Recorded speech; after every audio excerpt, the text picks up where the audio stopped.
Original design. It'll change your life. That's right. It'll keep you from coveting. Okay. Well, you want to just talk about that a little bit? About the class? Yeah. Yeah.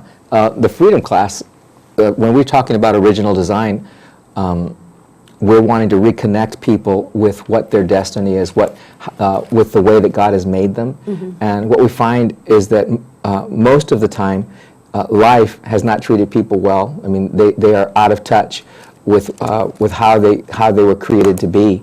And so we try to deal with those kinds of things in the class. And the reason we call it freedom is because the kinds of things that bind people up, that really, broken hearts, spiritual blindness, getting involved with things like covetousness, and finding some kind of solution. It's like a self-medication, saying I'm going to try to treat what I have, my heart. I'm going to try to treat it with this medication, whether it's covetousness or whether it's something else. And in order to find freedom, we have to deal with those things, and learning how to understand how those things and how the things of life, injustices that happen in life, how they've affected us and bound our heart, and finding spiritual freedom through the things that we'll teach in the course, that will reconnect people with how God intended them to live and how He intended them to be. Can you, obviously without mentioning names, maybe just in generalities, talk about somebody who just had a horrible life, maybe share that a little bit, and then how they reacted to it, through covetousness or whatever, and then how with the class, how it treated them. Well, I'm thinking of one person in particular that went through the class and gave us a testimony, and I'm not sure what all the circumstances of her life were, but she'd been in counseling since she was a teenager, just trying to work through things that had happened in her childhood and things that had happened in her life, and the things that she'd found. And when she took the class, she was in her 40s, and said that I've been in therapy for over 20 years. And is this like dealing with like sexual abuse and physical abuse and things like that? I'm not sure what kind of issues she faced, but often those things are the case. Oftentimes those kind of things are in people's background and some of the injustice they feel. Yeah. Like 30% probably of people even watching have had sexual abuse. Right. And that's horrific. And this class helps people overcome that. Right. And this woman I was sharing about, that she said at the conclusion of the class, after she'd gone through the course, and then we have individual prayer ministry for every person that goes to the class. She said that, in the last 9 weeks, I've received more help than I did over those 20 years of counseling. She felt more free in her life, and that was such an encouragement to us, because we believe that the Lord has the answers for every single one of us, and if we'll put Him to the test, that He will come through for us. Yeah.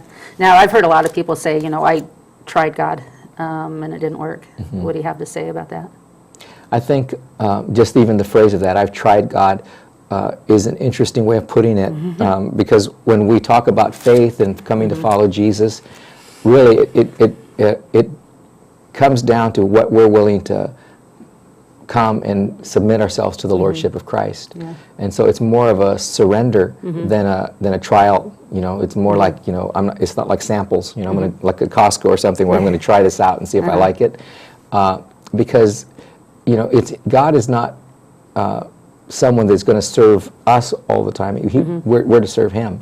And so the grace that's available, it's there for us, but we've got to come into that relationship. I think a lot of times people, they think they tried God, but what they really did was tried church. Right. And, for whatever reason, churches, definitely aren't perfect. I know that, most of them try. Right. But a lot of times it's that the leadership's personal experience with God, and that person is trying to work through the pastor instead of working through their own personal relationship. And that takes a little effort. It takes people, willing to read the Bible. And Yeah, every one of us are to have a personal relationship with God. Yeah. My personal relationship, and I always, since I was 2, really, I had a relationship with him to some degree, but, those years when I was struggling and had a hard time kind of feeling him, I mean, it literally, it was, well, God, I'm willing to open the Bible now, speak to me, and I would open the Bible, and there it was, and he just, I guess, kind of babied me and decided he was willing to play my game with that, and it worked, and I realized, he really did want to communicate with me. Yeah, God desires to have a relationship with every single one of us, and I know that sometimes people will feel that they're unworthy, or because of things that they've done in their life, that God's not interested in them anymore. But the truth is that when God looks at us, He doesn't look at what we're doing in our life. He looks at what He made and the creation that's in there. And He sees the potential that's in our life if we would only turn to Him. And so that's the invitation. That's the grace that He wants to have that relationship, that connection restored. And if we're willing to step into that relationship and restore that connection with God, then the power of God begins to be at work in our life and transforms our life. Yeah. With that in mind, I also feel like I need to say that if you have children and you don't like how they're living their life, speak that original design in their life. Well, what is that original design? I mean, if you pray about it, God should reveal something. But it's usually a tendency that they have that they use for negative instead of positive. But instead of thinking your child is, a bad kid and how come he's so bad, start speaking a positive original design message into his life. So, well, we have a few clips and we don't have much time to go over, so if we can hit those clips, and that'll talk a little bit about the class. Okay? Oh, okay. You want to just touch on this is the process that happens in a person's life, that when we start out life, we're just innocent and life is good, but life happens to people, and it's different situations and injustices that can come into our life will just break our heart. And as we deal with those things, sometimes our responses aren't good, so we give back as good as we've gotten. So if we've been rejected, we begin to be a person that rejects others. If we've been hurt, we begin to be a person that might hurt others. And what all of that does is it kind of darkens our heart and creates strongholds that need to be broken in our life so that we can be free again. And I think each one of those dark areas and those cracks, that we don't want to be there, I think we'll try to fix it by coveting something. Yeah, we try to fill that pain. We try to medicate that pain with something, and whether it's coveting and getting possessions, or whether it's trying to distinguish ourselves in a career or something like that, that those things aren't bad in themselves, but when we try to use them to fulfill that sense of need that only God can fulfill, then it's not going to work. Yeah, that's right. Okay, there's another picture. Yeah, hurt people hurt people. That's the idea behind this illustration, that as we are treated and wounded by other people, when we're treated badly by other people, we have a response that comes out of that. And how we break strongholds is there's 4 steps. We have a step called repentance, and it's basically owning our own sin, our own areas where we've hurt others.